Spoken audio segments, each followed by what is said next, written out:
Republicans are gearing up for another day at the RNC after a big night last night. It really was. Well, Paris is live in Milwaukee this morning with a look at what's happening today.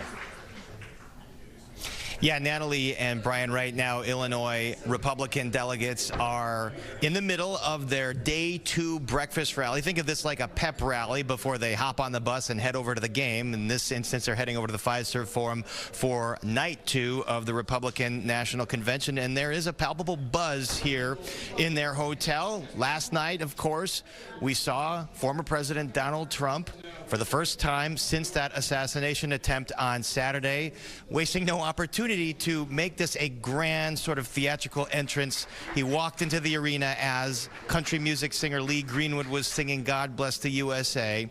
He then walked up into the special box with his family and with new vice presidential pick, J.D. Vance, a freshman senator from Ohio. Of course, J.D. Vance got universal praise from Illinois Republicans that we spoke with yesterday. He's 39 years old. He is a freshman senator, as we mentioned. He is Trump's vice presidential pick. The formal nomination took place yesterday. Now, Vance is kind of a curious choice, or would have been a curious choice years ago, because in 2016 he was highly critical of President Trump, called himself a never-Trumper, highly critical in his book, Hillbilly Elegy, of the Republican Party for the ways in which it tried to appeal to some of the disaffected, disenfranchised, working-class voters in the rural Rust Belt and mid-sized Rust Belt towns, but a complete 180.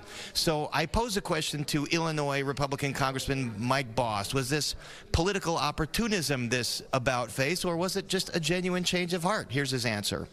He chose someone who has actually pursued and succeeded in the American dream.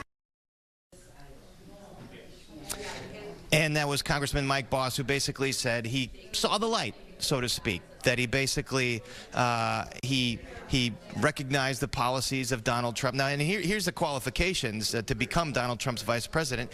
You have to unabashedly support him and his policies. J.D. Vance went out and clearly proved that. So now, what's happening tonight at the RNC? Well, there is a Chicago connection.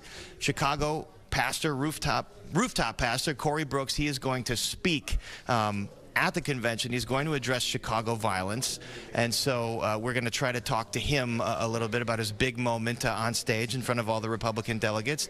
And also, as you mentioned, former South Carolina senator and former ambassador to the United Nations, Nikki Haley. She was very critical of Trump in this primary. She was weighing whether or not she was going to endorse him. We'll see what kind of comments that she makes at tonight's remarks. I have to make one more point about the remarks last night.